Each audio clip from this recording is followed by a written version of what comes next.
All right, I just wanted to make this video. This is going to be my movement pattern slash muscle group tier list. I got 3 tiers here, so first tier, second tier, third tier. Get a lot of questions of people asking me what movement patterns I prioritize the most throughout a week of training, so I figured I'd make this video. So when thinking about first tier movement patterns, I'm thinking about exercises that I'm going to train at least 1 time per week, or exercises that never come out of programming. And honestly, the frequency of these exercises or the exposure of these exercises is most likely going to be more than 1 time per week. And so I have 5 movement patterns that qualify for first tier. The first one's going to be squatting, and I'm talking about bilateral squatting. So front squat, back squat, zercher squat, pin squat, box squat, any sort of bilateral squatting. Next up in first tier is going to be any sort of hinging or pulling. I'm using the term hinging and pulling synonymously and interchangeably here. So this is going to be exercises such as deadlifts, stiff leg deadlifts, RDLs, things like that. First tier is also going to include any sort of upper body pressing, and I'm talking about vertical and horizontal pressing. So overhead press, incline press, bench press, pin press. And then my last 2 movement patterns in tier 1 aren't even movement patterns. They're more like skills or tasks.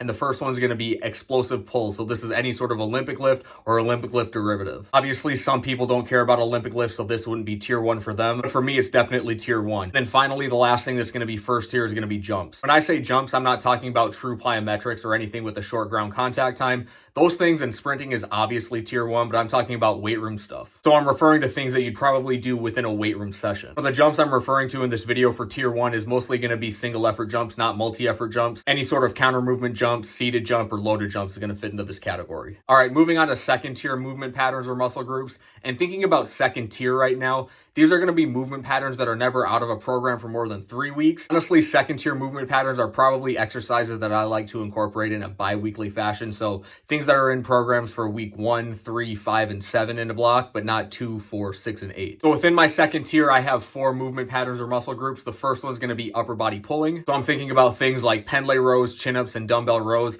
And honestly, these could probably go into first tier. But I do go some weeks without doing any of these exercises. And outside of pendlay rows, chin-ups, and very occasionally a dumbbell row, I don't think there are many other upper body pulling exercises that I like very much. And so after upper body pulling, I have unilateral squatting. So this could be skater squats, reverse lunges, Bulgarian split squats, things like that. And I don't really have much to say here about these exercises.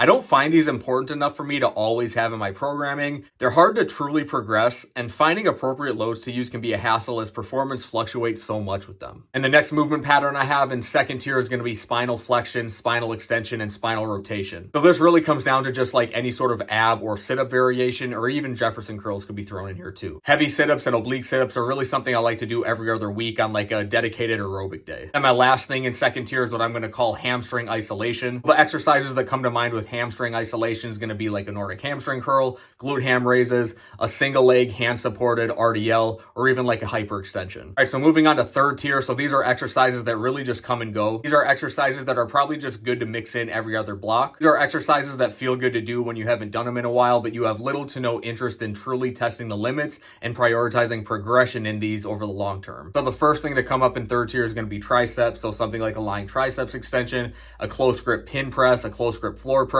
or maybe even a French press. And then next thing in third tier is going to be groin or hip adduction. There's really only 2 exercises I use to train this. And those 2 exercises is a groin plank and a side lying hip adduction. The next thing in third tier is going to be grip. So I'm thinking about exercises for the grip. I'm thinking about exercises in which the grip is actually challenged and it's close to becoming a limiting factor. This could be anything from body weight or weighted dead hangs, any sort of unilateral lower body high rep exercise where you're holding dumbbells and not using straps, or even doing Olympic lifts and not using the hook grip, especially high rep Olympic complexes. I'm going to list 3 more muscle groups, and honestly, I wouldn't even put these in third tier, but I don't have a fourth tier, so they just by default have to go to third tier. And that's going to be biceps, delts, and traps. So regarding biceps, I honestly don't feel like most people get much value in doing any sort of extra bicep work unless they really care about training their biceps for hypertrophy. And regarding delts, I feel like the delts get trained plenty just by doing a lot of overhead pressing or any sort of pressing really and doing Olympic lifts. And regarding the traps, I feel like the best way to train the traps is to do heavy pulls, explosive pulls, and any sort of overhead pressing. Those 3 things done with high effort are going to give the traps plenty of stimulus. You won't need to do any sort of dedicated trap work. Yeah, that's my tier list. Let me know what you think. Let me know if you think I missed something or if I should change something around. That's all I have for this video. Thanks for watching. I'll see you next time.